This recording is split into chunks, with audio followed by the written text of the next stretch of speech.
Thanks for tuning into the Key Points on TV3 and 3FM. Follow the conversation online. Just use the hashtag the Key Points. Now, last Wednesday's ruling dealt a blow to the MP for Assin North, the Honourable James Jechi Quayson.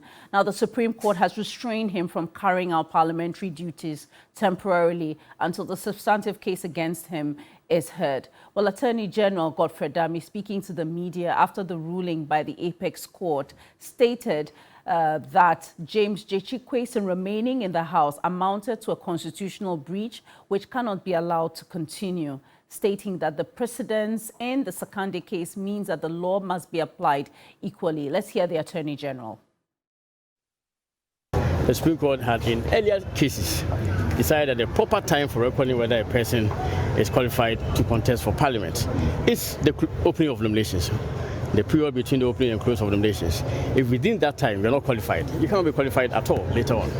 So for me, this is a sound application of a principle of law that has long been established by the Supreme Court in Yeboah against J.H. Mensah way back in 1997 to 98, and then the recent Senator Rollins, where Atuguba established clearly that it is the opening of nominations that should be the determining factor as to whether a person is qualified to stand for election or not. And I think that there ought to be even application of the law. There ought to be an equal application of the law. The same fate befell Adamu Dramani Sakande. He was not qualified at the time that nominations were opened, and we don't know what happened to him.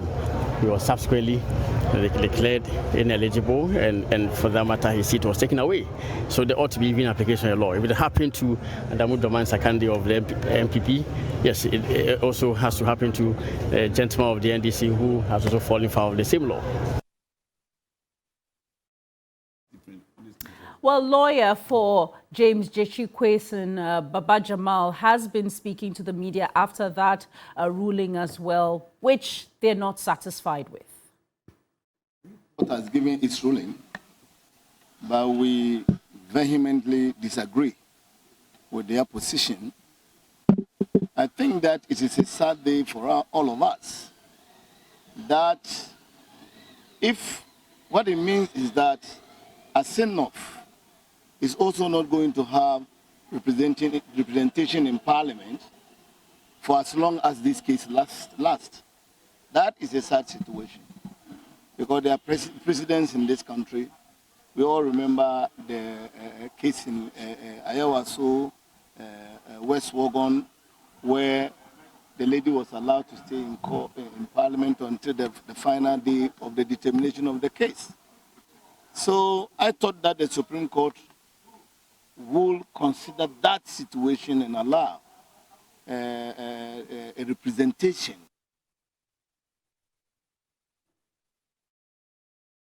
So you heard the Attorney General and also lawyer for James Jechi Quayson there, Baba Jamal. Now, are there similarities between his case and that of the Sakande case?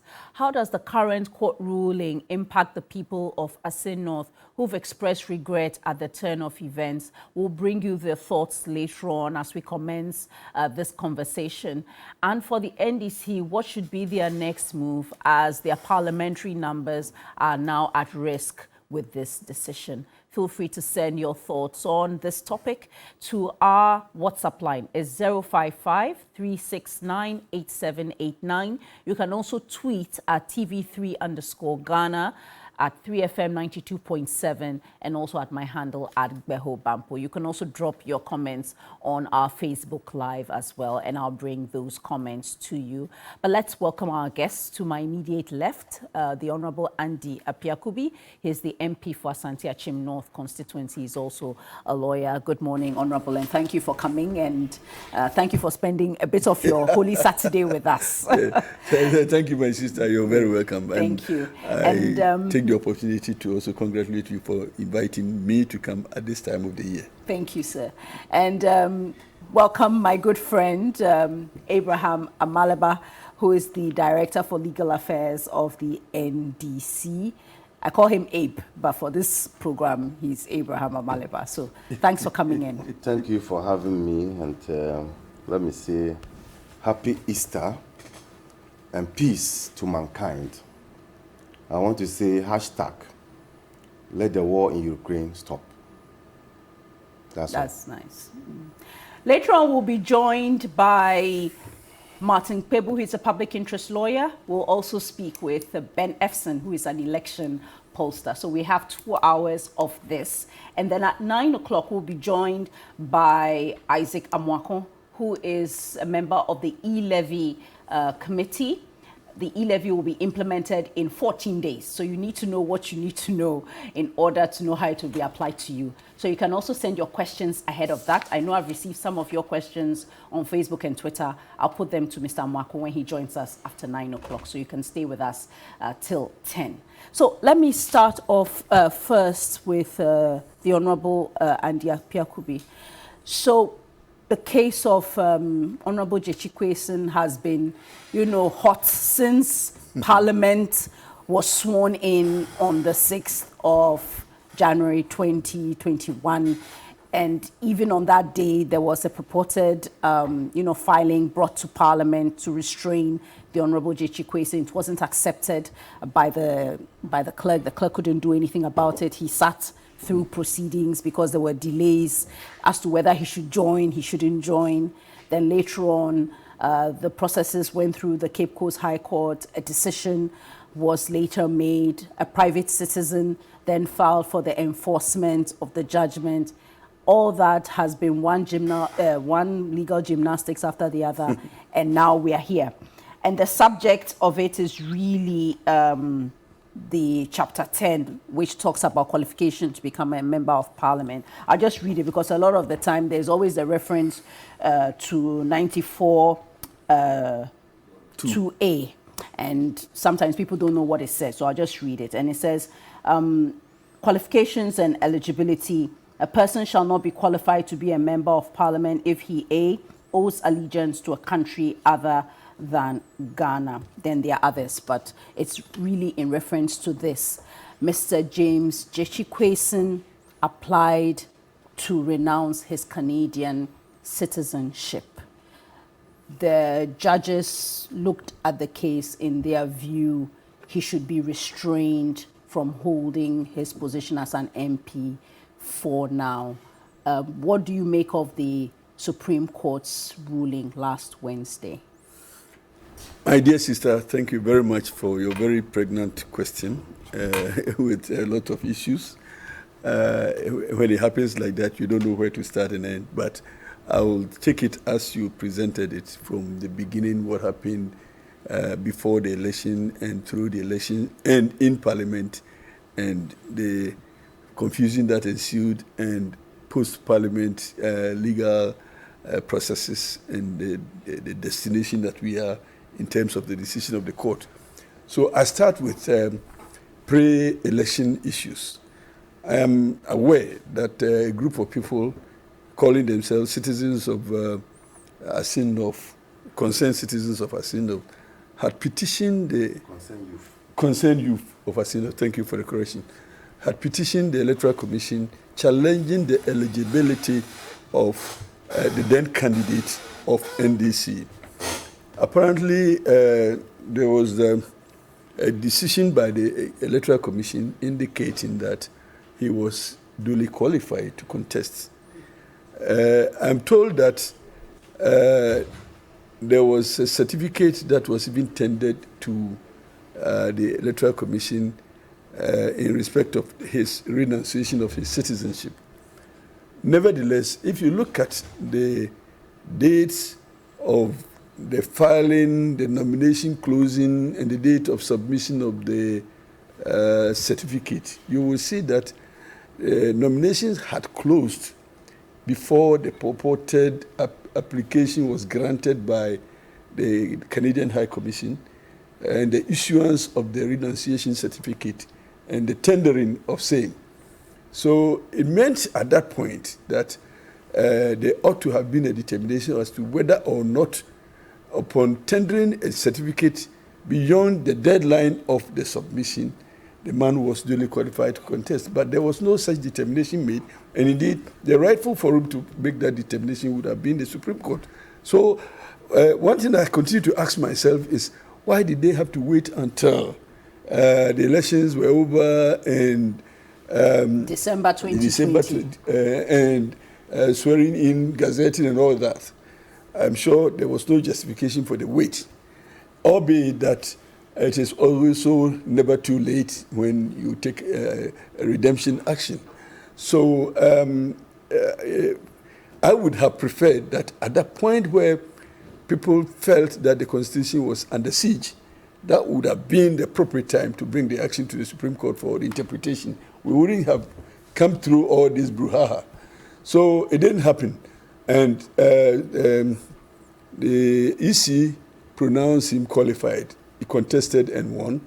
And he came to Parliament, he was sworn in. And indeed, your second leg of the question is what happened in Parliament.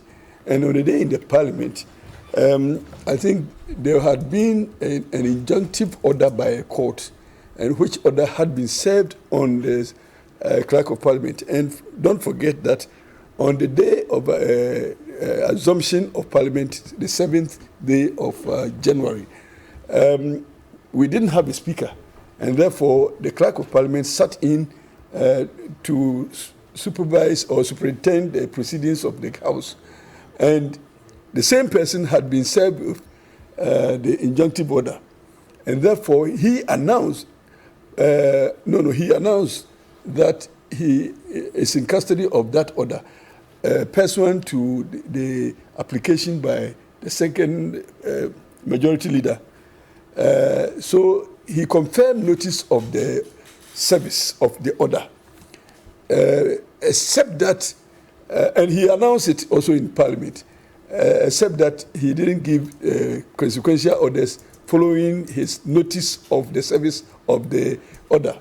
And unfortunately also, even if it was at his blind side, from the side of the House, nobody also made a subsequent application for consequential orders, which would have led to the dismissal of the Assin North MP-elect at the time. So all of us, close our eyes to that right and that determination that ought to have been made. And he sat through the proceedings, and indeed he got through, he was gazetted pursuant to his swearing of the oath. Now, the problem that came on the day was whether or not that person was qualified. And it was not for any of us in Parliament at the time to make that determination. We didn't have the power and the capacity to so do. Indeed, it was the Supreme Court always that had that mandate. But the Supreme Court also, in a previous case of Kwachi and Attorney General, had indicated that they cannot make orders in a vacuum. And therefore, when the Supreme Court is not prompted upon an application, Supreme Court cannot speak in vague. So one ought to have gone to the Supreme Court for that interpretation. So the brouhaha in Parliament was unwarranted, was unnecessary, because we didn't have the capacity to cause any change at that point in time. So now, fortunately, people who are interested in the constituency applied to the Supreme Court. Went to the High Court for the nullification of the election. Indeed, the Constitution also mandated the High Court to take matters like that and determine same.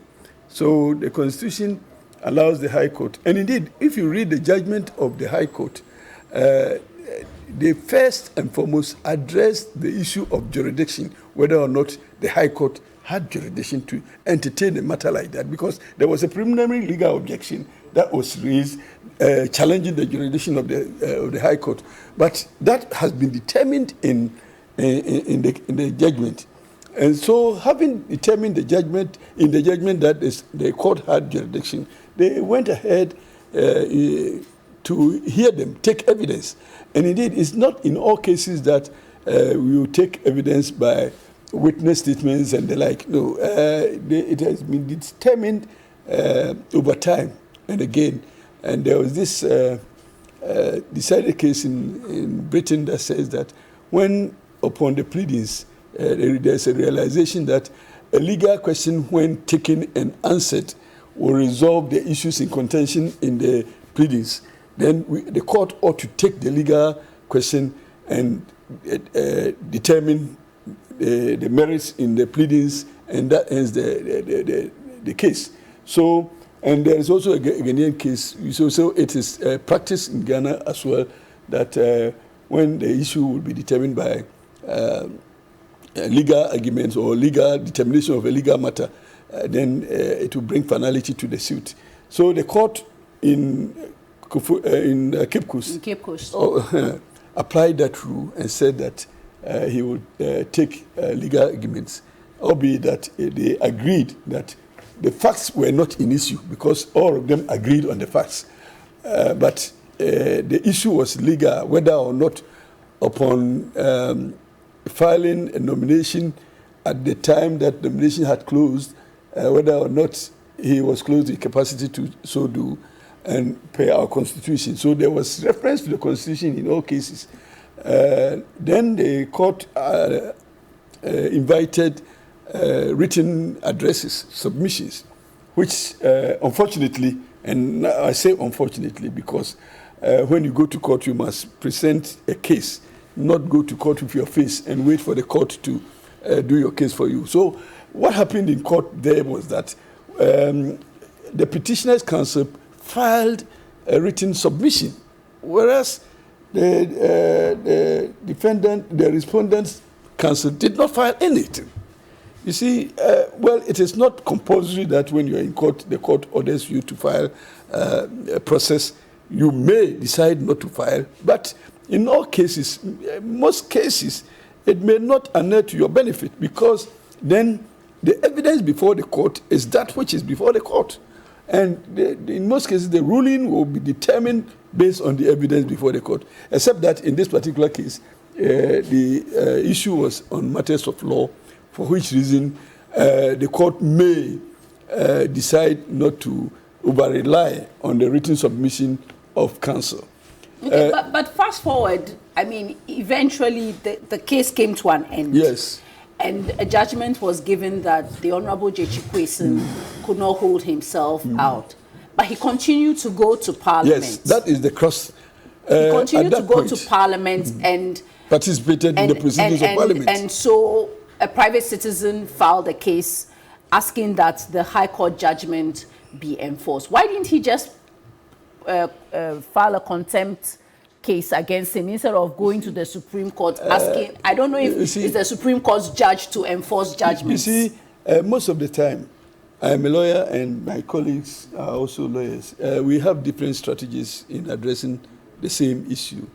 In fact, if I have the opportunity to explain my strategy that I would have adopted, I would have gone to Supreme Court first for interpretive action. So you wouldn't have allowed the case to proceed? No. At the Cape Coast High Court? No, if I were the lawyer in the case, yes, I would have started from the Supreme Court for interpretation and consequential orders, and that would have ended it all. Counsel for petitioner decided to start from High Court for the election to be annulled and consequential orders to be given. The object was to arrive at the same point, but now Kwesen was adjudged not to be qualified to have applied to come to Parliament, because if you don't qualify to be a parliamentarian, you cannot qualify to apply. So that was the ruling of the High Court, and gave consequential orders. So don't carry yourself as such and all that. You see, when a decision of the High Court is made like that, and that decision is not set aside, that decision ought to be respected by all parties. You understand? So even though you may think that the decision is wrong, it is not within your realm to undermine that decision or disobey the orders coming through that decision. And indeed, when you also do that in defiance of whatever orders the court may have made, there are reliefs available to the beneficiary of the judgment or order. If you don't take that one also, that is your own cup of tea. So, as you're saying, at that point, when if they felt that he was being contemptuous of the court, there were processes that they ought to have filed. Be it that they didn't file, did not also dismiss the ruling of the court or the judgment and orders of the court. Okay, so but the judgment and orders of the court were still persistent. But is it right for the same petitioner at the High Court to become the plaintiff or the one who, refiles at the Supreme Court? Indeed. That does not, preclude you from seeking interpretive orders from the Supreme Court. Somebody else could have done that because the person has an interest already. But you are saying somebody else. But are they also not somebody? The people who went, they are also somebody. The law says that any Ghanaian citizen, the fact that you are in a court, in a high court and a court of appeal, doesn't make you a less Ghanaian than anybody else. So if the same person in the high court or court of appeal decides that let me also test the law in the Supreme Court, he has every right to so do. And indeed, what I'm saying is that any other person could have done that. But that does not also include the petitioner in the High Court. So they went. But the fact of the matter is that at the point where they had those orders and those decisions of the court, there is something the lawyers will tell you when you have a decision of the court and you don't go into execution, the decision will hang. So at the point where they had a decision of the court, they would have filed the entry of judgment, which is the evidence of that which the court did, and serve it on the parties involved. And that is when we start the execution. I am not aware that any such entry of judgment was filed and subsequently served on because in my case, Honorable Kwesi or everybody else. In fact, Honorable Kwesi, if he was in court when the judgment was delivered, there is a presumption that you have been served notice. You've been served notice because if you are your lawyer there. was there. But assuming the lawyer was not there and Honorable Kwesi was not there, then the beneficiary of the orders ought to have served the entry of judgment and serve it on the party, serve it even on Parliament, because Parliament needed to take through the orders. And I don't know whether the Clerk of Parliament was served with any such entry of judgment for him to be clothed with knowledge of the orders of the court and indeed the judgment of the court. Okay, so I'm not aware let me of that. pause you there for the moment. We'll come back. Let's just hear from the people of Assin North, because they are not happy. They express sadness and regret at what has happened. Let's hear them and then we'll come back. Before you do that, let me forewarn that these are sentiments to be expressed by non-litigating parties and non-letters in the law. But it doesn't mean that they are not aware of what has been happening. With you, but the law is different from sentiment. Okay. Let's establish that principle. Let's hear them. I am not excited. I am also not sad. After the election, when we heard about the court case, it dampened our spirit. So we are now looking forward to vote for another MP.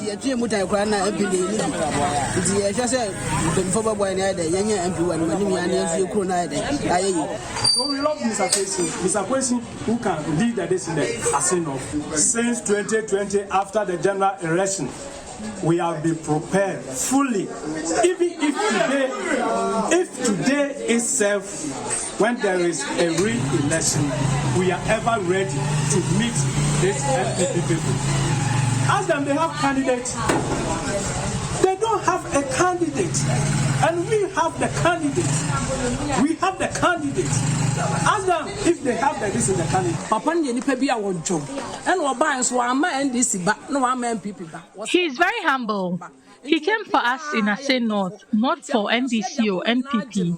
So if he had gotten the opportunity to serve Assin North, he would have improved things. NPP brought free education and SHS for the whole country, but Assin North has always benefited from the NDC.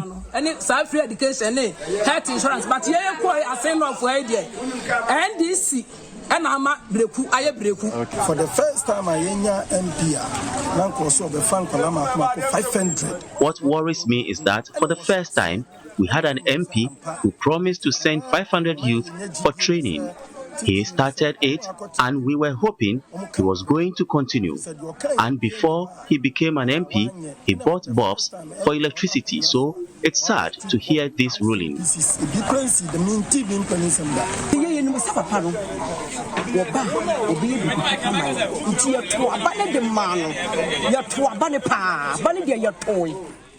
We knew he would help the community, so we really voted for him. But it was due to the COVID that he couldn't get his papers on time. So I don't understand how that can be used against him because his mother was a queen mother. It's very sad.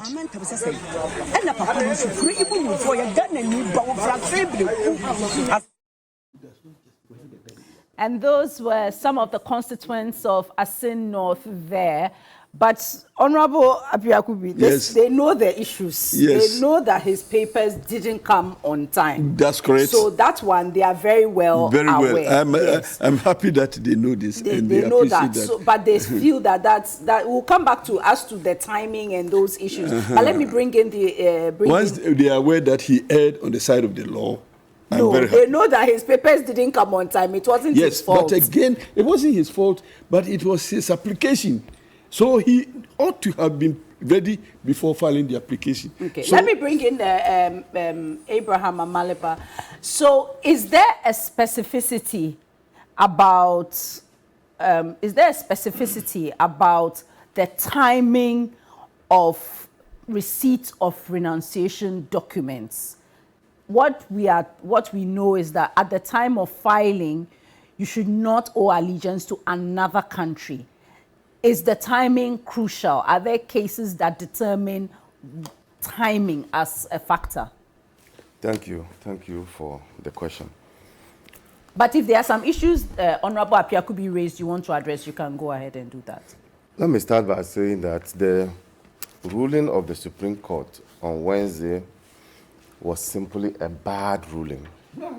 Bad ruling in the sense that that ruling seeks to attack the very foundation of parliamentary representation.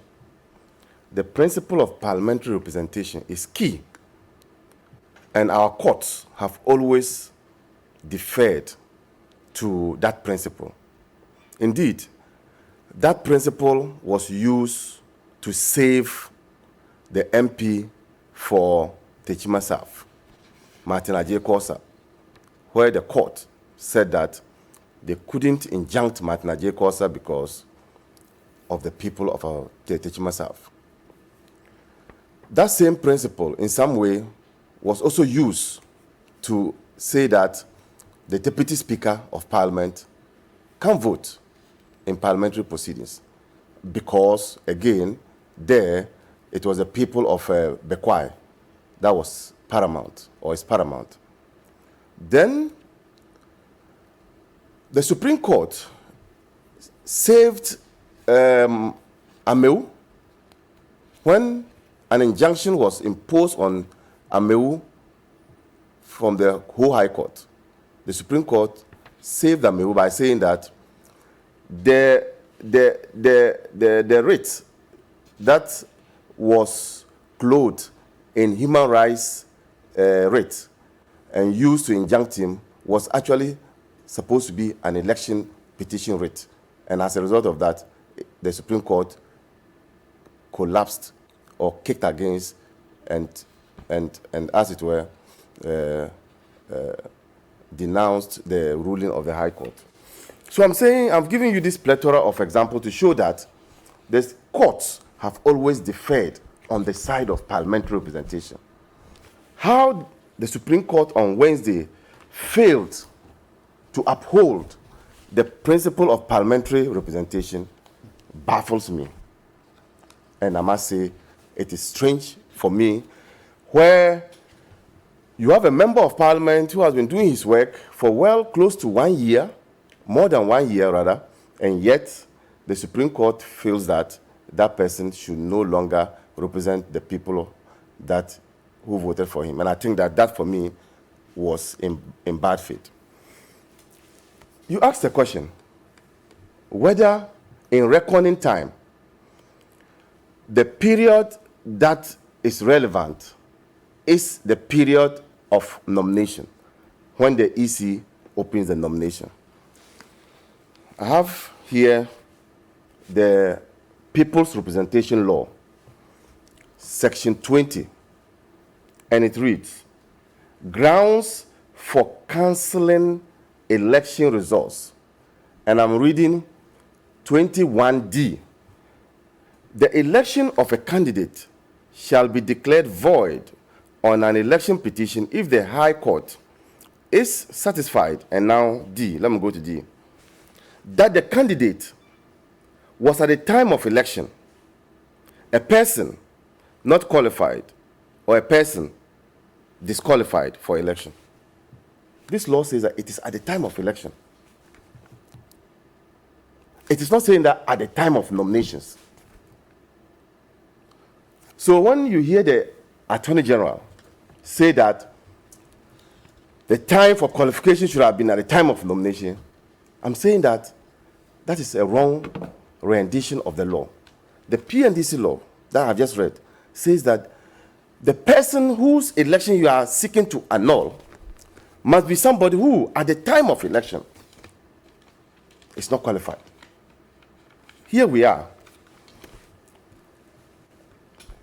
The Member of Parliament had his renunciation certificate in November 2020. Elections took place on the 7th December. So clearly, he had his renunciation certificate before the 7th December, which is the election day, which is supported by the PNDC law, People's Representation Act. And so, when we make these arguments about the reckoning of time, and yet nobody wants to listen to us, all that they are fixated in is Zenato's case, and we are saying the Zenato's case is different. This one is about allegiance. Zenato's case was about procurement of a voter ID card. This is about allegiance. Now, what does the Constitution say? The Constitution in Article 94.2 and 94.2a. Yes, 94.2a says that a person shall not be qualified to be a member of Parliament if he owes allegiance to a country other than Ghana. The question to ask is, at what time would you say that a person is a member of Parliament? Even the Constitution, at what time? Because if you are elected and you are not sworn in, that's why they call you member of Parliament elect. You're not a member of Parliament yet. So this Constitution envisaged that before you sit in that seat as a member of Parliament, you should have renounced your citizenship. So even this Constitution is not talking about nomination. And I've read the PNDC law to you. Now, I was in the case. I was in the High Court case. Why, and I want to ask a question, why did Frank Davids end up at the Supreme Court with this writ, this frivolous writ, in my opinion? Why? Why did he end up? Two reasons. And the two main ones. The first one is that he wants an interpretation on Article 94.2a. The second one is that he's saying that there's a subsisting High Court ruling or judgment against the MP, and the MP is defying those rulings. Let's take the last one, the second one, which is there's a subsisting High Court ruling. We are all lawyers here. If a court makes orders and the one to whom the orders are directed to defies those orders, what do? Do you go to another court, asking that court to enforce the orders of the court that gave the orders? No. You go back to that same court, and we all have done it before. You go back to that same court and tell the judge that, my lord, your orders are being defied. This person whom you restrained defied your orders. And for that matter, hold him for contempt of court. Why do they have to go to the Supreme Court? So that's another area that is a difficulty for me to appreciate. The second one has to do with Article 94.2a. I, in this matter, was the first person who raised the issue of Article 94.2 being an interpretative matter which must be referred to the Supreme Court. in Cape Coast in the High Court 3. case. I'm happy he said that if he were a lawyer, because it's an interpretative matter, he would have gone to the Supreme Court. In that case, yes. But, well, I was a lawyer in it, and I thought the same way that he thought. Frank David opposed me in that matter, that we should refer Article 94(2) to the Supreme Court. The High Court judge agreed with him.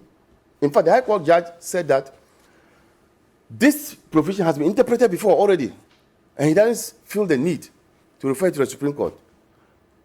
He didn't know that in even saying that, what he said, it amounts to interpreting the Constitution. He didn't even know that in saying what he said, because it is a preserve of the Supreme Court to interpret the Constitution. It doesn't lie in your mouth for the judge to say what he said. Now, fast forward to Wednesday. And that's where your question is very key when you ask him the question. Oh, just let him. What do you want to say? Advise my brother that we have to be careful not to be seen to be making statements that offend the integrity of our courts. No, okay. Now, what In fact, there have been two of such same. One frivolous application before Supreme Yeah, Court. there is a He said frivolous in his opinion. Yeah, it's a But frivolous the matter application. is before the What is Supreme wrong with Court. that? Waiting for the Supreme Court to make pronouncement thereon. When you say that, you are overreaching the Supreme Court's decision, and that could be tantamount to contempt of court. Why didn't we say it in our pleadings? Okay. You see, All right. And the second one that We said it in our pleadings. The second one that proposed to attack the integrity of the judge is also Which one? The High Court yes. judge. I said the High Court Okay. agreed with him. Okay. All right. So Abe. No. Abe, I we said don't the High want Court. you to be held in contempt. I'm so saying that. only just walk advising. so I'm saying just walk the that tightrope. the High Court judge agreed with Frank David. Okay. Is that contempt? Okay. So the question, I asked had to do with the issue of the timing, which you've I've tried dealt with it. You've dealt with that. Now, Article 94(2), I'm still on the Article 94(2). And what he has done has... Sorry, it has I'm distracted sorry. you. I'm sorry. That's okay, Honorable. You're my brother, take me as I am. So I was saying that now we have Frank Davis going to the Supreme Court, and you ask that question to him. Why is it that it is the petitioner who is now at the Supreme Court? The same petitioner who opposed me at the High Court, and the judge agreed with him. Now that same petitioner is now at the Supreme Court, repackaging my arguments and telling the Supreme Court that now they want to. Well, the Supreme Court will not know it's your argument at that point. They've gone to the Supreme Court. The processes are there. Yes, the but processes are they've gone. You will not be made reference to. The judgment is there. The judgment has been attached. The judgment. My arguments are in the judgment. So the judgment has been attached as exhibit to the court. Now you go to the Supreme Court with my arguments to say that you want an interpretation. I thought that your mind was clear when you were in the High Court, that there's no interpretative issue. How come that now there is an interpretative issue? So, for me, it was 5-2. The two judges who dissented, their opinion, for me, is the correct position of the law. That if there's a subsisting judgment, you don't go to the Supreme Court, asking the Supreme Court to, as it were, enforce it. You go back to that same court. For you. Yes. And that, because this is an election petition matter, you don't clothe it in an interpretative issue and send it to the Supreme Court. When we know that for parliamentary petitions, it ends at the Court of Appeal and not the High Court. And so, and you saw the two judges make mention of these two issues, and I think that their position is the correct rendition of the law. Because I think they also made the point that there's a substantive case to be heard. So looking at the timeline, it may be best to complete that whole process before you determine whether Yes, you put the two of them MP also made the out point or that, not. and they were, and that was what I was coming to. They were heavily on the side of parliamentary representation. That don't injunct the man now.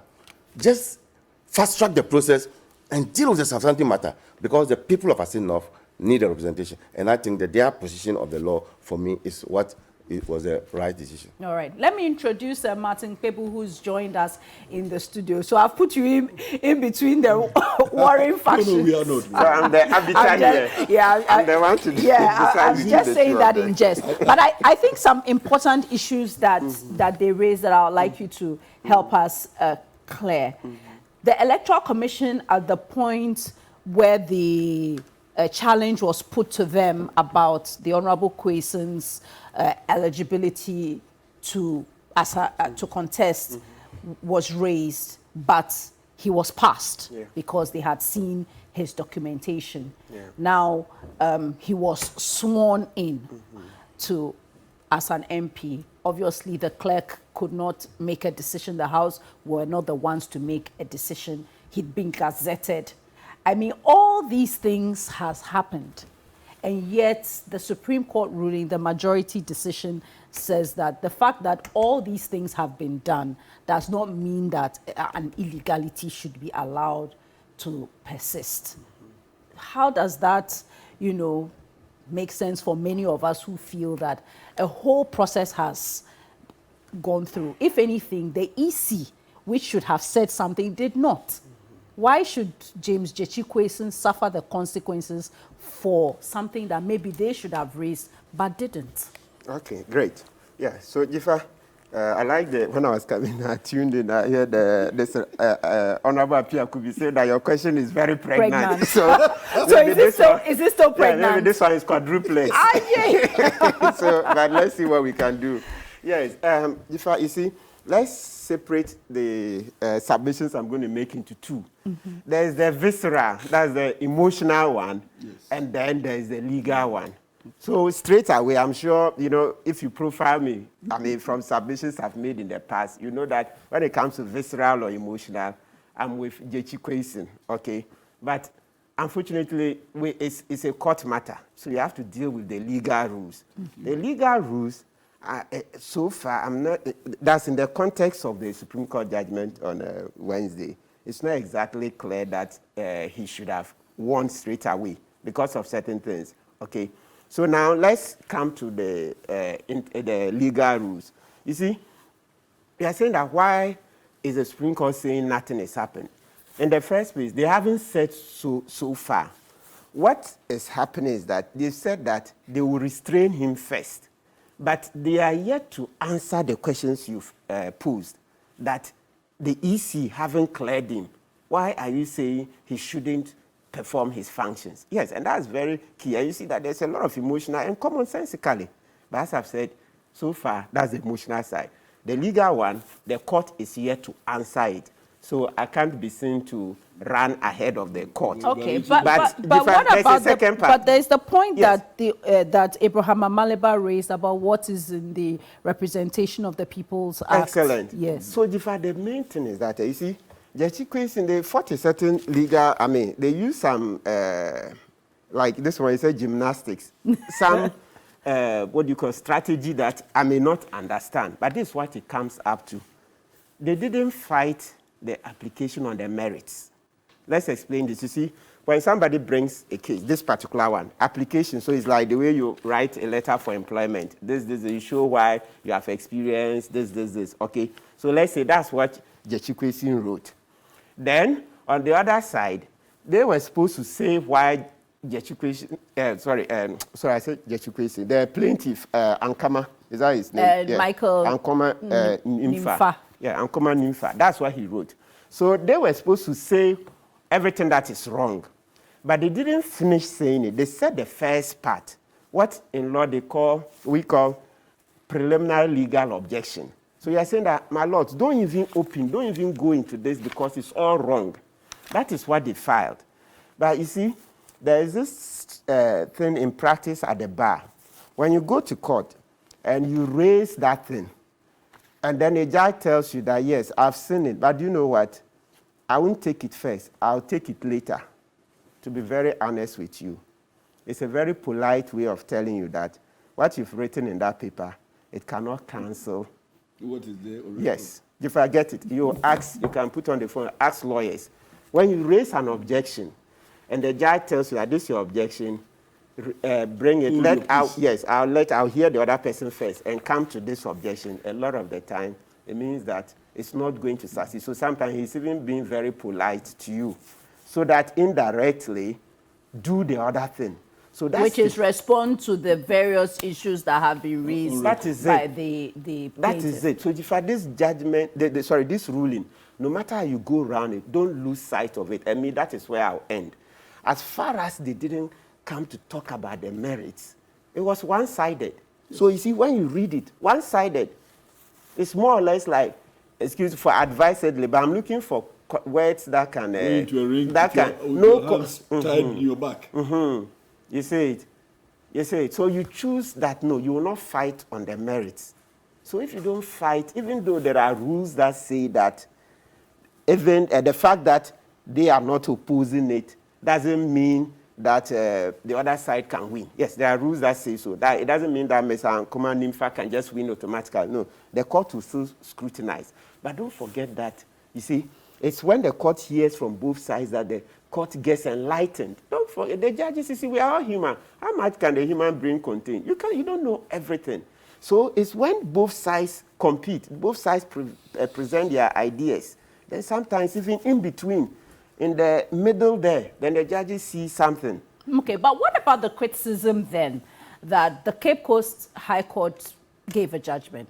If it was being flouted, you go back to the judge and say, look, it's being flouted. Please hold this person in contempt. That was not done. Nothing has not gotten to your point. Nothing is explaining the circumstance in the court. So let's say, and also for listen, what do you call it, for viewers and listeners, because let's go, page 5 says that we must point out that with the exception of notice of preliminary legal objection to hearing of motion of interlocutory injunction and its accompanying affidavit, which was filed on 28th March 2022 on behalf of the first respondent, that's Jechi Kwesin, no other process has been filed, that's no other paper, in answer to this application by the first respondent.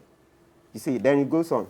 This court directed in the interest of efficiency, expedition, and effective case management that the first respondent's counsel takes his legal objection together with any argument in opposition after the application has been moved by the applicant's counsel.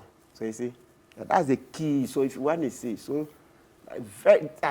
it's a seminal part of the decision, because you hear lawyers say, this is very, what do you call it? Very common to hear that, if you don't, okay, you're saying natural. Yeah, he was afforded the opportunity, but he said no, he will not answer on the merits. So you hear that if the affidavit is drawn and you are not contesting it, then you are deemed to admit. But I'm saying that it's not exactly correct as such, even though you don't oppose it on that. If there are things in the affidavit in support, that's Mr. Nimfa's application, if there are things that are contentious, yes, or cannot be granted, the court will say no, will not grant, all right? Yes, but when you leave such a weighty affidavit, you see, let's just look at it. We are humans, so the judges, and look, they are older. So sometimes you think they should be able to anticipate all the arguments that Mr. Kwesin would have brought.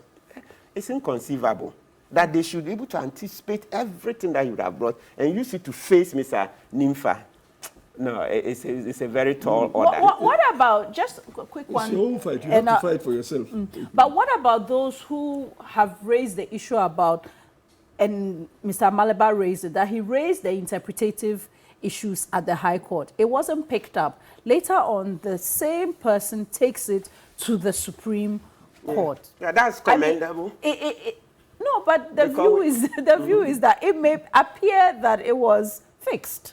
No, you can change your Yes, mind. so what will happen is that in that manner. appear, but because we don't have evidence, Yes, of course. in private conversations, we can do all those. But when we come public, we yeah. can't. And you know the position of the law, 1 million allegations will not constitute Exactly. evidence. So notwithstanding what may appear, it does not form a part of evidence. So you know that in private conversations, we look at them, and that's a very strong point. But unfortunately, when we come before the cameras, you have to run away and say, no, of course, but you see, that is why there are those who look at James J. Chikweson's case and feel that he's not been fairly treated.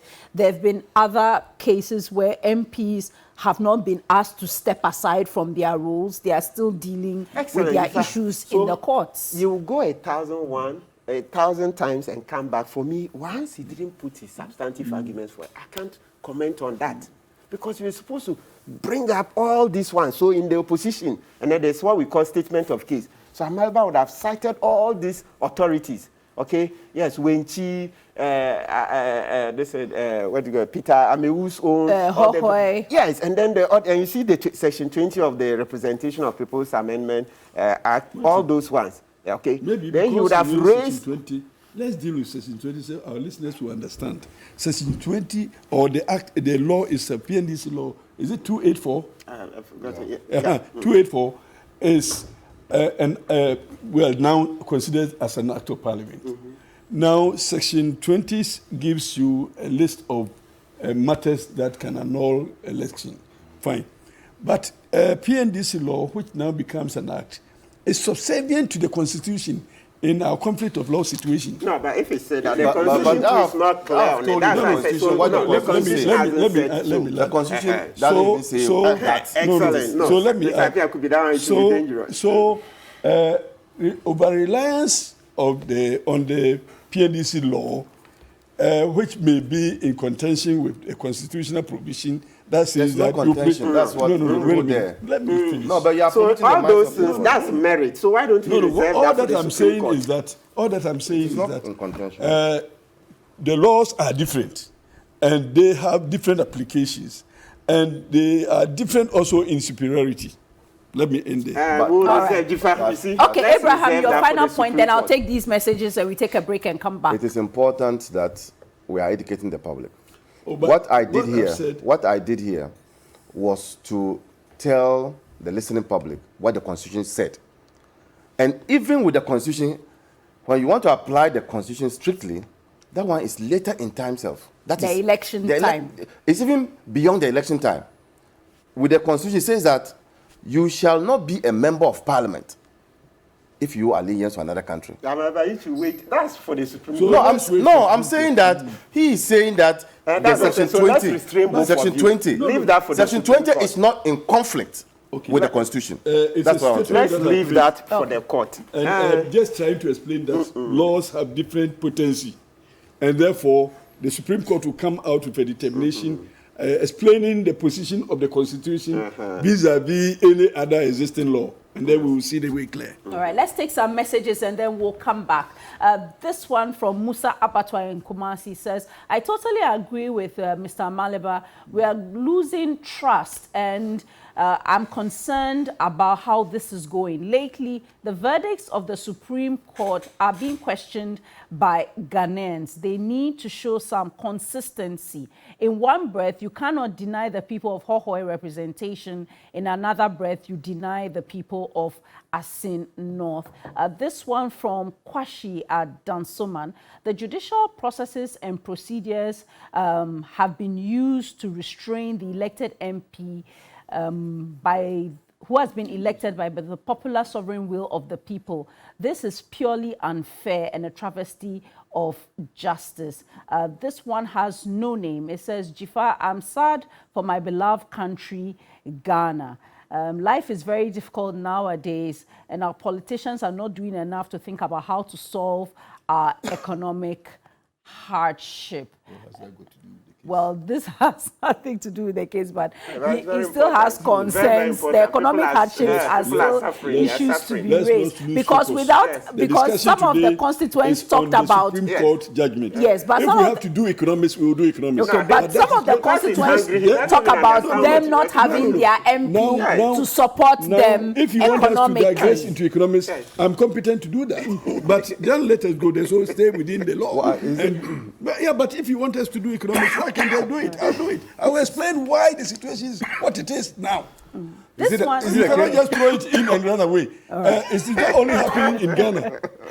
It is worse Oh, in no, other no, countries. no, no. Yes, Okay, we'll that is come- why we'll I come say back. let's get out of that. No. Is it the case If of? we have to go there, then let's do I don't economics. know whether it is a case of when dry bones are mentioned, old ladies become uneasy. No. I am saying that Because the economy is economics- bad, somebody has talked about the economy, then you are all over the No, place. No. I'm Why? saying that we came here to discuss the judgment of the Supreme Court. Yes. If you want us to digress and discuss the economics of the nation at the time, then we will do economics. But why are And you I'm so competent to agitated? that. Okay, that's one of our text messages. Why are you so so I have to agitated? read them.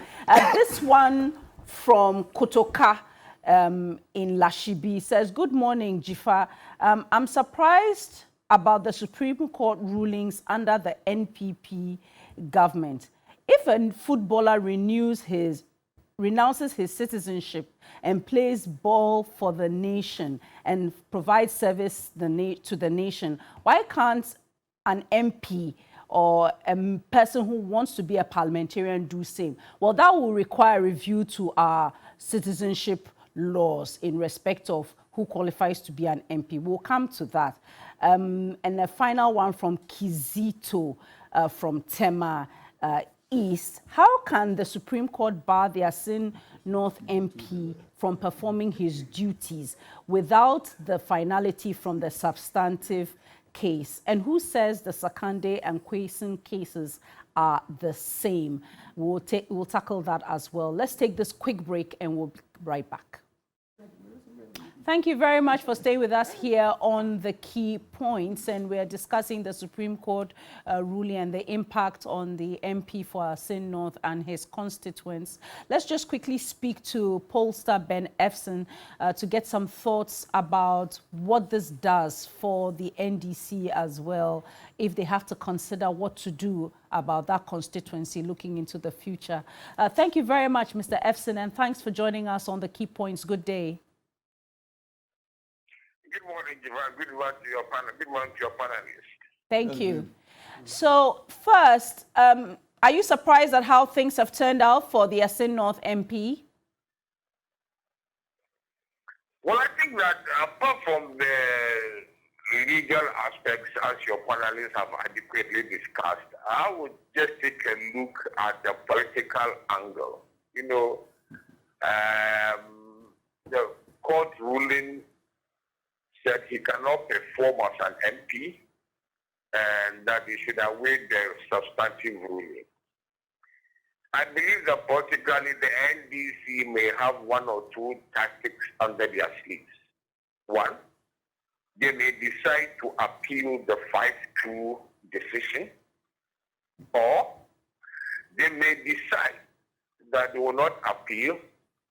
If the substantive decision goes against them and a by-election is declared, they may decide to field Mr. Kwesen. Even though it is possible that at the time that a by-election is declared, criminal proceedings may have started against him. Until he's proven guilty, he's eligible to stand. Now, in that constituency, it has about 40,000 registered voters, and there was a relatively high turnout, 80%.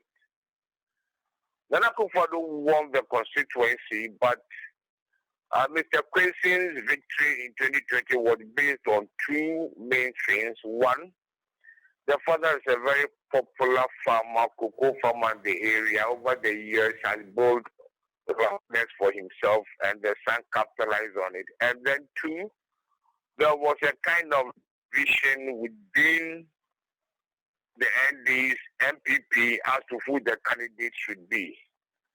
If given our hang, the nature of our hang parliament, this election will have a double-sided effect. if the NDC is able to retain the seat, they'll just go ahead and say, well, we think that we are doing well. We think that the government is not doing well, so we retain the seat.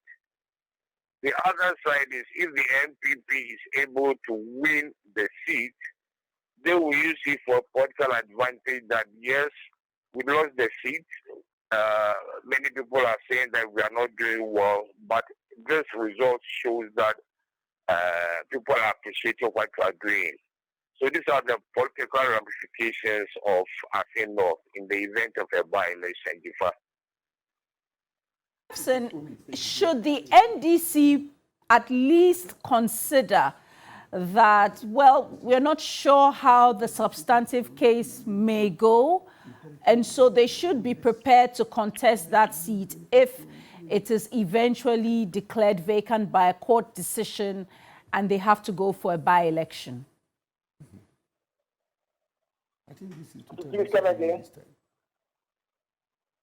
Hello? Yes, I was saying that should the NDC be thinking ahead that, well, we don't know how the substantive case will go. It doesn't mean that they are ditching Mr. Kwesi, but they may have to consider the potential to participate in a by-election pending the outcome of the substantive case. Well, I think that until the substantive decision is delivered, I think it will be difficult, from my view, for the Electoral Commission to declare the seat vacant. It is when the substantive decision is made that may pave the way for the by-election. And the Attorney General has not hidden his fact that he intends to start criminal proceedings. So yes, the NDC may appeal, like I said, and I think that the better political option will be for the man, if there's a by-election, that means no more an MP, for Mr. Kwesi to still contest. Once if he contests and wins the by-election, he can still be attending court on the criminal summons, he's innocently proven guilty. And politically, in fact, that could be like an indirect mid-term assessment on the MPP and then on the NDC too as well. Do you think the NDC can continue to hold the seat? For the margin of victory was about 2,705, my memory serves me right. And it depends on a lot of factors. One, it depends if the NPP is able to have consensus on who the candidate should be. And I think that when the decision is taken, we just have to look at the polling stations, which you can consider strengths and do some work there. But given the hand nature, it will be a very interesting, one of the best interesting by-elections, because it will be a measure from how swing voters, because in every constituency, when they are such close elections, the swing voters who determine the party who wins in every constituency. And you can't say Assin North is the same constituency for the two parties. All right. Thank you very much, Mr. Assin, for those perspectives on Assin North. Much appreciated. So let me come back to the studio. Let me come to Martin. Oh, you want to come in? More point. It is important to state that in this particular application, the EC actually opposed the application because the EC said that it was an abuse of court process because you have a substantive judgment at the High Court, you go there and enforce it. And indeed, talking about time, reckoning of time, you see, I just Googled the case of Zenato. It is important to state that, and he mentioned it, that when the concerned youth of Assin petitioned the EC, indeed, the EC invited him and they cleared him based on the documentation that he showed them. And look at what Benny JSC said in Zenato. It follows that it is only the Electoral Commission. Zenato is different from this one. No, I'm talking about the role of the Electoral Commission. That should have been taken into consideration. It follows that it is only the Electoral Commission which is empowered to appoint time for a person seeking to enter Parliament as a member of Parliament thereof to satisfy the eligibility criteria set out in 94. So the 94, what Benny is saying is that the timeline is in the preserve of the EC. You get it? And so that's why the EC, when they invited him, they cleared him. Irrespective of whether nomination open or closed, they cleared him because they have the power to determine the timeline. And so that's what I need to let. Okay. Now, Mr. Kwebu, now that we have the Supreme Court ruling, what is the effect? What can Mr. Kwesun do? What can he not do? Can he go to his office in Parliament? Or he cannot step in the precincts of Parliament? Can he step within the chamber or in the lobby of Parliament? What can he do? What should he not do? I think all the formal processes that a parliamentarian can take part in to result in a decision by Parliament, he cannot.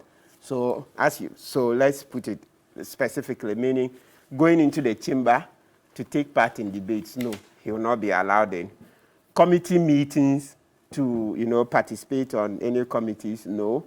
Formal meetings, so maybe let's say the speaker will say, oh, I want this MP to represent me at this and this function that I've been invited to, or Parliament, no. So everything that has to do with any formal decision-making process to result in a decision by Parliament, no. So can he go to his constituency and carry himself? And carrying himself, no. If there are issues that he wants to solve, he can solve, but not carry himself as MP. He cannot meet constituents, take their issues as an MP. Because you see, the reason why I'm asking this is, I remember when the issue with the Honorable Sosu came up. One of the things we were told is that whatever he was doing in his constituency amounts to him representing his constituency. It's one of the duties of an MP. If Mr. Ichechi Kwesun goes to Assin North, he may not be going there as somebody who grew up there or comes from there. He may be engaging in a role that may be deemed as an MP's role, representing. No, I think that one, to be honest with you, we have to be very practical.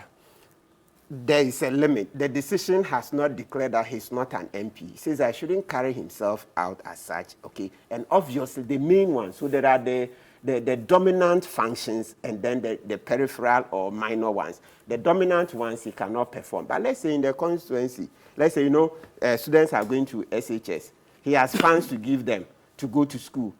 It cannot be said that he should sit at home and not go and meet the parents and give them school fees and all the other support, maybe chase after some headmasters to get placement. All that he can do. Okay, we have to be very practical because that one, he won't necessarily be holding himself out. He has to perform. So all the urgent ones that are not dominant, not on the cameras, showing the whole world that I'm MP, those ones he can. We have to be very practical. There has to be a dividing line because quite clearly today, they've not said that he's no longer an MP. They say don't perform the functions. So the formal ones, but informal. So let's say that, MPs often do a lot of, they pay medical bills and all that. Yes. So if a patient is sick in the hospital. They attend funerals. They also pay. Yeah, but we are talking about the MP here. So if a constituent is sick, is not the constituent is sick. MP, you can do as a normal person. That's what I'm saying. So that even buttresses my point. Yes. It means that we're on the same wavelength. So an ordinary man cannot go to your constituency. Excellent. Because you are a member of the constituency. So those problems that he can solve off camera, not involving formal decisions. I'm giving this to you as a member of Parliament. And indeed, sometimes... that one day you won't be mentioning as a member of Parliament. Sometimes, if you have to pay medical bills... Yes, but we're talking about the injunction is on him. You probably will be paying from your NHIS fund. Yes, the common fund. In that case, you are precluded from so doing.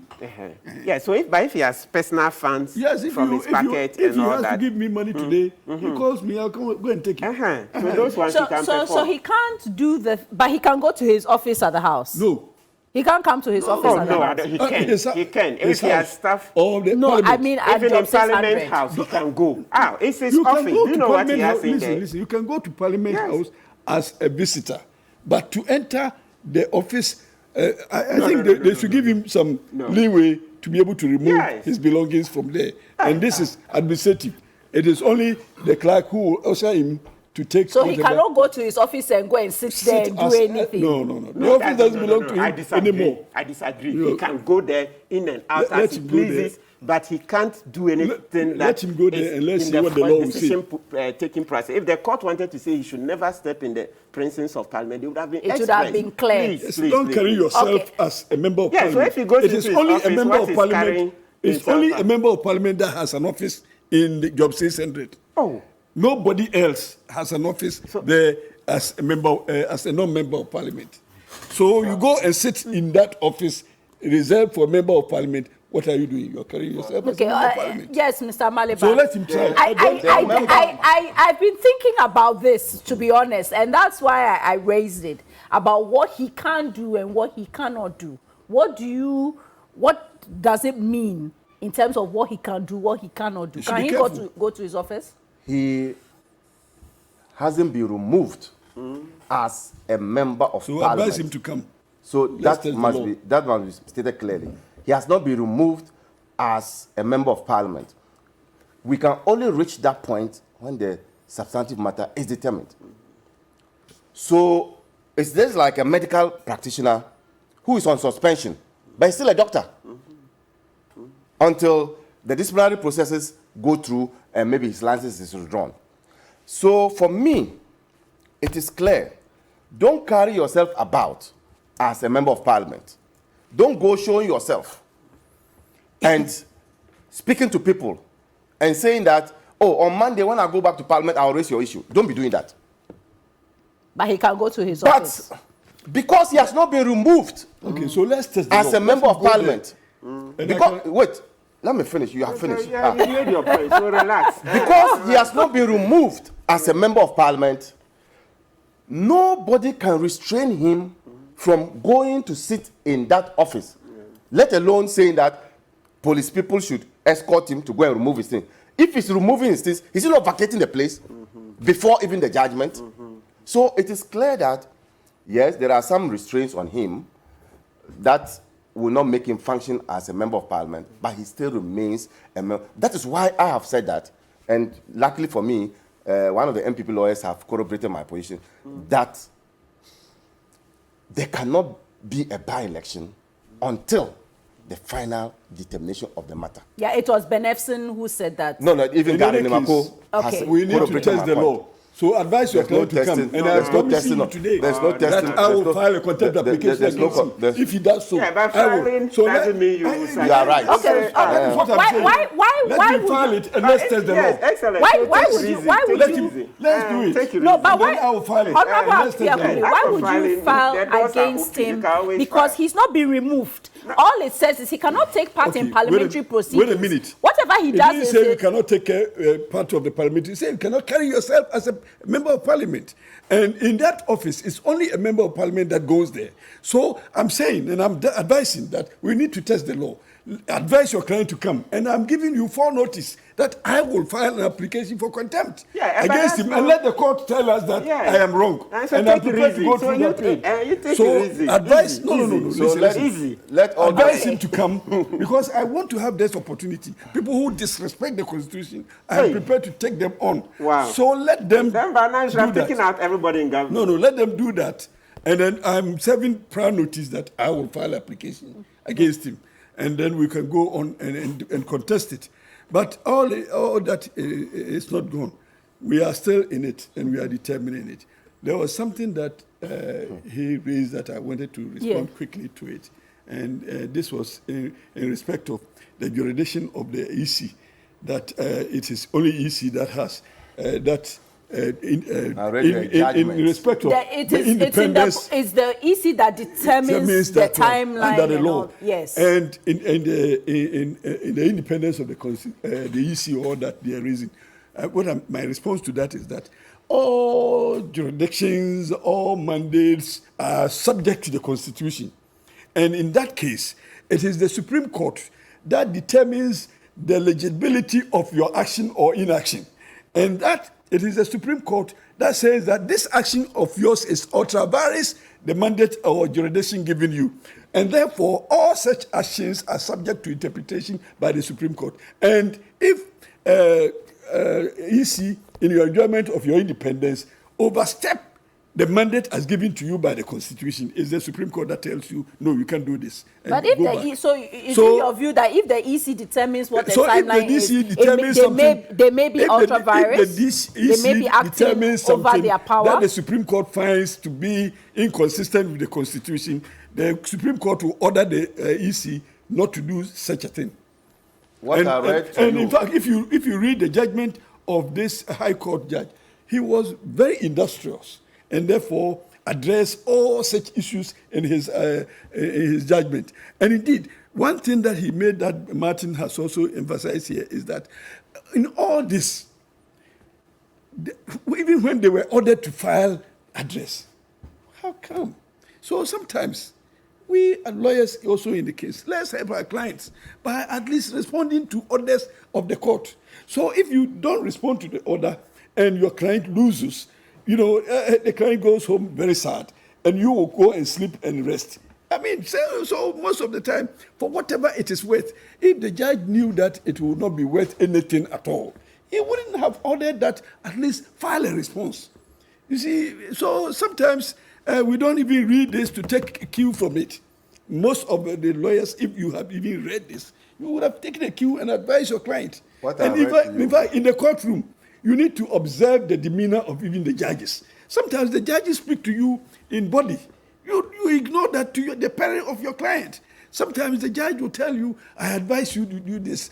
Sometimes the judge will say, but when it comes to an order of a court and you neglect it, you overlook it and want to still win the case, sometimes you are good for yourself. Okay, what I read to you. Mr. Maleba, you can respond. Then afterwards, I'll just take a quick break and come back. What I read to you about the powers of the EC is a pronouncement from a Supreme Court judge, Justice Benny. It is not as if it is coming from me. And so if you say... That is in the Zenato case. In the Zenato case, yes. And so it is important for you to know that the pronouncement of the Supreme Court judge is also key in determining whether or not, in reckoning time, the EC has a role to play. And that's what the Supreme Court judge said, that the EC, having looked at Article 94.2, when it now comes to the specificity of when a person is qualified, is the EC that gives that time. And that was what was initiated in Benny's case, the case in Benny. Now, Mr. Kwebu, the other questions being raised about similarity, same, and this is in reference to the Adamu Sakande case. There's a view that Mr. Kweson's case is the same because it's a violation of the requirement to become an MP. Is that the case? I mean, we've heard about him receiving his documents. In the case of the Adamu Sakande case, what we understand is that he continued to hold allegiance way long after he became an MP. There was no application to renounce and all that. Looking at that, is it just based on the violation of the 92-4 or there are differences? Oh, definitely there are differences. The two cases don't look alike at all. Apart from the fact that, they both, Kweson, we don't have a final decision yet, though the High Court says this is not properly elected. But once there's a pending case before the Supreme Court, we say there's no yet finality. Kweson's own shows a lot of good faith. You see, we can't run away from the fact that the EC looked at his renunciation and gave him the all clear to go ahead. That shows a lot of good faith. But the Adamu Sakande case, he was hiding it. Even when he was going to court and all that, he was still contesting that, no, it's not true, until the court investigated the matter and found him guilty, and then the Supreme Court decision too. So the two cases, this Kweson's case, as I told you initially, that this is a case that when it comes to emotions, I think at all costs he should win. But when it comes to the law, the Supreme Court is here to rule on the final one. But this interim one, he would have helped his case by responding to the application. You see, substantive, in terms of the substance, then perhaps, you know, the decision would have been different. We are canvassing outside. Should have been canvassed in the court. Yeah. It is not enough to just step out of court and start talking about substantive matters that ought to go into the records. Because, you see, let's not hide the fact that, you know, we are hard pressed for cash. We don't have much money to go around. So when we have such a situation where his renunciation came and it was shown to the EC looked at it and said, go ahead. I mean, come on, we have to save some money. We have to definitely save some money. It's different. You see, when you read, there are cases from Australia, the UK, and all that. Some of those cases, most of them, the ones in Australia like this a few years ago, there were a string of them. But what happened was that some of these MPs were born, they were Americans actually, but they didn't know that they still had the American citizenship. Then they became MPs in Australia and all that. So that one, whilst they were in the chambers as MPs, it turned out that they had dual citizenship, you see. So that's different. Kwesi's case, fortunately for us, it was determined before that he's no longer a Canadian, before we went into the election. So this one, especially for a developing country where we are hard-pressed for this money, we should be able to distinguish this. I want to extend your argument of hard-pressed for money, and therefore I have a remedy. My remedy would be then that having gone into contest, one of them winning by default, if it turns out to be, and the second person ought to be considered without rerunning the whole election and for us to be losing money and time. So that remedy that you're preferring, I'm also preferring same that, yes, look at our circumstances financially and let's see how we can have a win-win situation. My suggestion is that let's not go through rerunning of the whole election, but select the second person. But again, that is unlawful. In future, we should amend the law. And I'm saying that you can't punish a candidate for the errors of the electoral administrator. That's the principle of law is caveat emptor. You must know, the buyer must beware. So that if you did not investigate the law and you come to the wrong side of the law, you should not be exonerated because somebody gave you advice and relied on that advice. Albeit that it's not somebody in Nigeria, EC that's it doesn't matter. Your lawyer could even advise you wrongly. No, so but we're talking about the EC here. So if the EC itself, is acting unconstitutionally, the law says that the Supreme Court so don't punish him for the errors of the EC. The Supreme Court brings that EC to order by amending the order that the EC may have given. In Nigeria, when you contest and a situation like this happens, the second person is selected without more. So that's the alternate remedy. But again, we have to amend. Quick point. I need to take a break. We have to amend the law. His suggestion and citing the Nigerian case is dangerous for me. I don't think that it should be accepted. All I need to do is that if I come second, I contract people to kill the first one, and then I'll become the MP. So I don't like that. You don't agree with that? Okay, let's take a quick break. We'll come back and ask whether we need to take a review of our laws so that members of parliament don't have to go, or potential members of parliament don't have to go through all these hoops. Maybe it's just for certain high office that we can ensure that such persons do not owe allegiance to another country. We take a break and we'll be right back. Thank you for staying with us here on The Key Points. It's been an interesting back-end conversation. We're still here with our guests. But let me ask just one question to Martin Pebu before I come back to Mr. Maliba and Mr. Piakubi. Someone has sent a message here. The question is, what if Mr. Kwesi wins the substantive case? Won't that be an irreparable damage to him and the good people of Assin North? Yeah, definitely. Absolutely. But there's nothing we can do about that's that. Why. So you see all the reason why I'll still come back that so he should have answered. Okay, so Mr. Maliba, can you tell us why you refuse to answer those at all? The irreparable damage that the person is referring to is very key. Between the petitioner and the good people for Assin North, who will suffer a greater damage. So that's what you should have put in You understand? affidavit. Who will suffer a greater damage? Because you are talking about 40,000 constituents who will not be represented in parliament as against just one person. And in any case, the continuous stay in parliament of this MP, what irreparable damage has it caused to the petitioner? So, we what come has back to the question. Why didn't you fail in it court? may not have What has he caused an suffered? irreparable damage to the petitioner, but it may also not be seen to be lawful, as we are all mandated to uphold. But we have not crossed that bridge yet. We have not been told that. We have not been told that he has breached any law. So let's wait. Isn't it? That is why they are in the Supreme Court seeking for Article 94.2 to be interpreted. This whole case hinges on Article 94.2.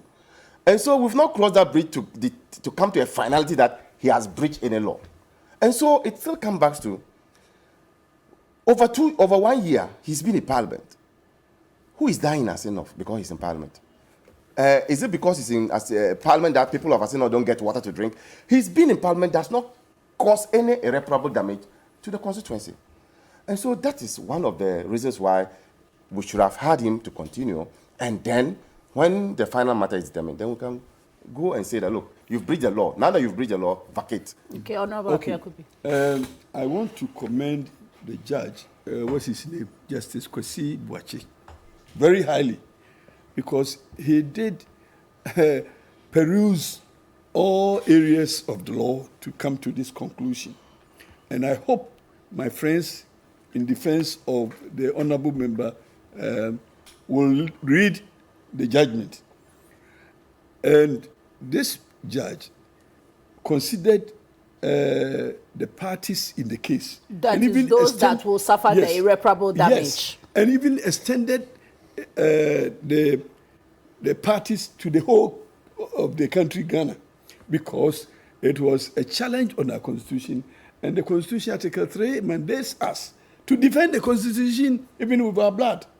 And therefore, the man's action is for all of us as Ghanaians, because the Constitution is deemed to be under threat.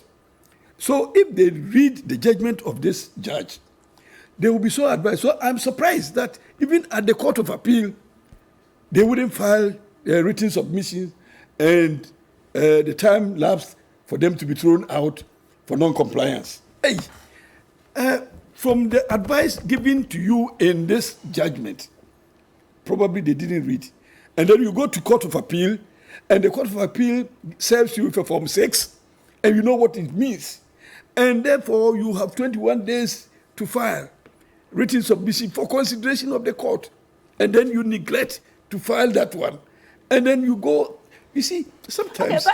Okay, so now I'm wondering, in all of this, Honorable Apiakubi, isn't it maybe time for us to look at this requirement on people seeking the position to be a member of Parliament? If we look at it, and Ghana, we decide that we will amend the law. At that point, that will be the law, and we will submit to it. But for now, the law that we have, unfortunately, doesn't guide. What will it take to amend that clause? Amendment of the Constitution, we have that particular clause. Private. Well, if it doesn't have financial consequences on the executive, private member can bring a bill, and then it could be debated variously, and then we could come out with an amendment to the Constitution. Indeed, you can also extend it to affect even citizenship. All that, we can do it. But for now, the law is the law. And the law doesn't have retrospective application. And therefore, if the law is being amended today, it will not have effect on what happened yesterday. So the onus is on the Supreme Court to bring us a decision to rest this case. But what I am saying is that let us read the judgment going forward.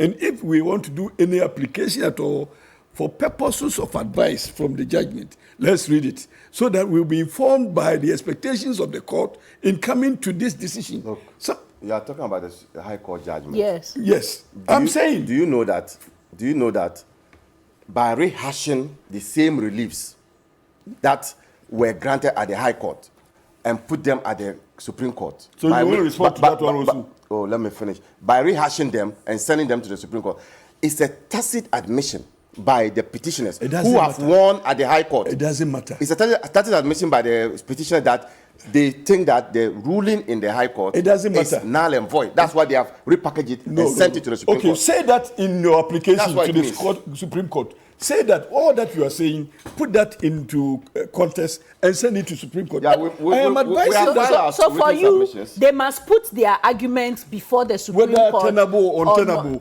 put an argument there and then get a decision from that. Yeah. At least you will be fair to your client. We have filed our written submissions. That one you can't say. You don't know whether it's a client who says. I admit, if the client advises you, no, listen. If the client advises you, no. But I'm not also privy to the fact so you don't know. So you don't go there. Not. Don't go there at all. At least it's a suggestion. Okay. So for me, Mr. Kwebu, maybe is it time for us to look at these requirements for someone to be an MP? Let's face it, we have Ghanaians all over the world. They are contributing their quota in our state-owned enterprises. They are providing support in our MMDAs. Why should this be a stickler for someone to become a member of parliament? Fine, maybe for someone who becomes president, vice president, maybe chief justice, speaker of parliament. But to be, maybe this is something we need to reflect on seriously so that we spare people getting caught in this kind of web, all because maybe they want to serve their people. Martin, so before you come, let me do a correction.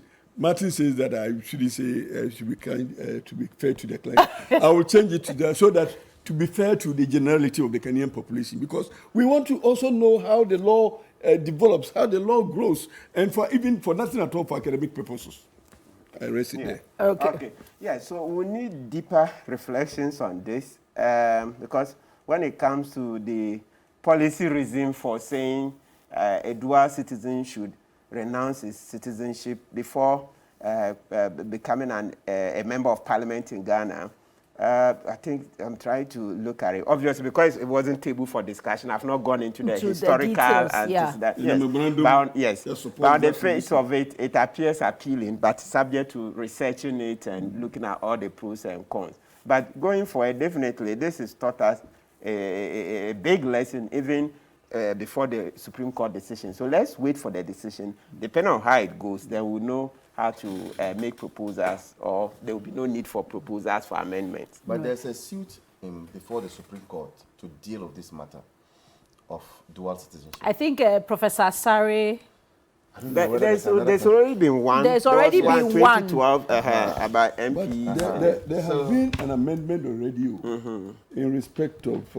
Okay, but so for you, what is the look ahead like? I know that the NDC generally has a view that the Supreme Court hasn't been very fair to it, but you still have to have confidence in the court. You have to have confidence in the fact that they'll be looking at the letter of the law in dealing with the substantive matter that you will have to deal with very soon. No, as a political party, you have to deal with the Supreme Court. There's no way you cannot say you won't deal with the Supreme Court. You have to, because it is a state institution. And as a state institution, you always have to deal with it. It's not any political party's institution. It's not any government's institution. The Supreme Court is a state institution. So we'll continue to deal with it with the Supreme Court. We intend to ensure that we go through the full haul of this legal battle. We want to get to the tail end of it. There are still options available to us. I've heard Professor Sari saying that we should just allow the MP to resign and then go for by-election, and if he wins, he comes back to Parliament. That's one option. But if he resigns, it may not stop the criminal case that No, there's no problem with the criminal case. The criminal case, him. once he's not convicted and sentenced, he can still contest until that is done in the criminal case. And so so that's the one option. Another option is to also go for a review. Don't forget that there's also the substantive matter, which we can also go for a review. But as I sit here, our intention is to go the full haul and to have as much record as possible on this matter before the Supreme Court. Yes. If he were to resign, does that kill the substantive case? No, I think it will continue. They have to make a pronouncement on it. They have to make a bet. So it only makes sense then to complete. Exactly. So they will still make a pronouncement on it, but in this case, there would have been a by-election, and maybe he would have come back. But it would have only, the pronouncement will only clarify the situation as it was. Yes. All right. Final point from you, Mr. Kpebu. Okay, final point. Yes, all right. sir. All right, so what shall we do? We shall wait for the Supreme Court decision. I will pray very hard that Mr. Assin wins. Yes, because as I said, my emotions are with him. Okay, but for the legal arguments and the law, we'll wait for the Supreme Court. Okay. Yeah. All right. But yes. you asked for, okay, let him finish. What I will submit is that it is on record that this same person has been disqualified on 2 occasions for the same situation. Disqualified? By his party, NDC. Which man? Not that I recall. No. Yes, I'm telling you. Who? In previous... Yes, in previous primaries. Like in previous... Oh, that doesn't matter anymore. Let me end. I'm establishing a fact. So that at that point where they found it necessary to disqualify him before he throws his hat, at this point, what prevented them from ensuring that same, and indeed 2012, he was disqualified. Between 2012 and 2016, what was he doing if he wanted to do same thing? And then come to a point and complain that I am short for time. You understand? For what time? Nobody didn't say No. The fact, the struggle, all the struggle is that he was trying to do the same thing before filing. And that, unfortunately, administratively, maybe the embassy couldn't grant him that relief. My question is, from 2012, when he was confronted with the same problem, and the party so ruled that you cannot because of this problem, what prevented him from doing same from 2012 up to 2016? So the issue of intent is what I'm attacking. If he intended to so do, what prevented him 4 years down the line from doing that which he wanted to do, and come to 2020, and in 2016 too, he was disqualified, and then you come to 2020 and say that I wanted to beat the time, so it is the embassy that didn't help my cause. I mean, no. But the previous, okay, but Honorable Abiakubi, the previous disqualifications don't matter. No. What I'm saying that you are saying people who are so you are saying that faith, why didn't he just renounce, let's say in 2015, and come and contest later? So people who are arguing on good faith, I'm saying that when you have slept over such a right and such a responsibility over that long period of time, the good faith argument in respect of limitness of time crumbles. No, if you Baleba, put in an application in 2019 and knowing the timelines for grant of renunciation is 3 months. In 2019, we had our elections in 2020 December. 2019, one clear. Okay, 2012. Oh, those ones he didn't succeed in renunciation. Those ones he didn't succeed in renunciation. So there's a possibility of failure of renunciation. No, I'm saying that now. Listen to me now. See? In 2019, he put in an application. Then you have 3 months within which to get your renunciation. It's not like Ghana that some departments will tell you 3 months, and so when at you least do. he knew that So in 3 months, you get your renunciation. That is long before even December 2020 elections. If you get your renunciation in 3 months in 2019, it is enough, like 7 months to elections. Then, as you have been saying, you and your government, Corona. You have, even if you can't get election, you say it's Corona. Then when Corona came, how was he able to know that they will lock all those offices? So on one graph, the government, these people blame, this blame. I'm not part of you people. Me, my own has been working. I'm not part of you people. Even so, you on one breath, you blame Corona for everything. Okay, so this man had put in an application in 2019. So the view is that the man is a vendor. Why didn't he put in his papers long before? If he knew by 2016 that I still want to contest this thing, file this thing long ago. No, it doesn't work that way. You see, it doesn't work that way because it's not practical. You are a citizen of that country. And if you have to, as a citizen, you enjoy certain rights there. And so you cannot truncate all those things 10 years or 6 years before coming to contest. And that is good faith. But that is why the rules are there. They give you timelines within which you can get everything. So in man's life, it is about planning your future. And so because the timelines are there, you said, okay, now, if I'm going to contest, I have 3 months to get my certificate. So let me put it now. So he did that, 2019. But as my brothers would say, Corona came and spoiled everything. Okay. You said you wanted to make a quick point. We are wrapping up. You said you had a point you wanted to make. Maliba is a banda, so I forgive him for his comment.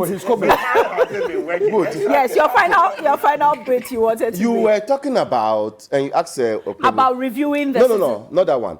You asked him of the differences between... Yes, the Sakande one. Okay. You see, the Sakande one, Sakande was sitting in parliament on that chair with still dual citizenship. Yes.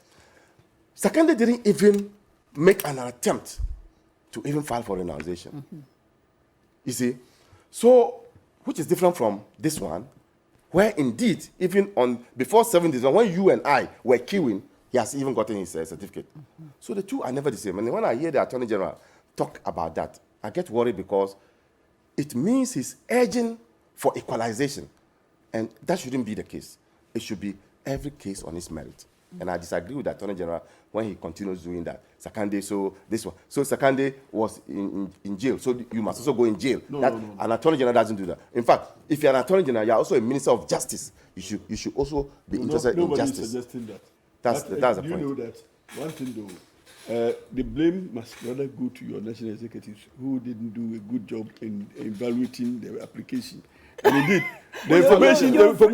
you've raised this already. The information, look, coming you've out raised this already. in this matter, look, all this one that he was disqualified. Do you know that somebody from your party told me? Do you know that? Do you know that? We put a hold on that constituency.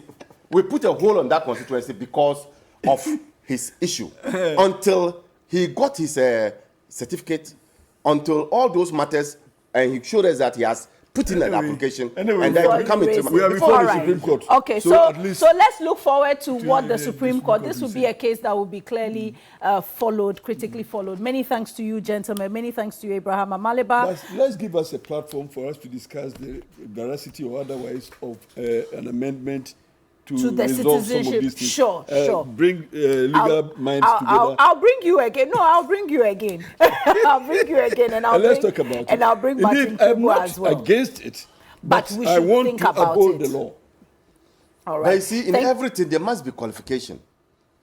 We cannot just say that if you have drugs, you should come and just be in our army commander. That is why I'm saying there are some positions that have been... That's why I said some. Let's discuss. So you are a citizen of another country, then you come and be our army commander. So let's discuss it. So anyway, thank you very much, Martin Kwebu, for making some time for us on Holy Saturday.